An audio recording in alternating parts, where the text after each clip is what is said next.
Yeah, there's so many interesting things you said. So first of all, just looking back at this recent, now it feels like distant history with Google Brain. I mean, that was before TensorFlow was made public and open sourced. So the tooling matters too, combined with GitHub ability to share code. Then you have the ideas of attention transformers and the diffusion now. And then there might be a new idea that seems simple in retrospect, but it will change everything. And that could be the post-training, the inference time innovations. And I think Shad Cian tweeted that Google is just one great UI from completely winning the AI race, meaning like UI is a huge part of it. Like Of how course. that intelligence, I think Logan Kirkpatrick likes to talk about this right now. It's an LLM, but when is it going to become a system where you're talking about shipping systems versus shipping the particular model? Yeah, that matters too. How the system is manifests itself and how it presents itself to the world. That really, really matters.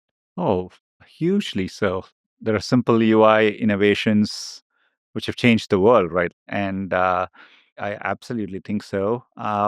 We will see a lot more progress in the next couple of years. As I think AI itself on a self-improving track for UI itself. Like, Yes. today Yes. we are like constraining the models. The models can't quite express themselves in terms of the UI to people. Um, but that is if you think about it, we've kind of boxed them in that way. But given these models can code, they should be able to write the best interfaces to express their ideas Hmm. over time, right? That is an incredible idea. So their API is already open.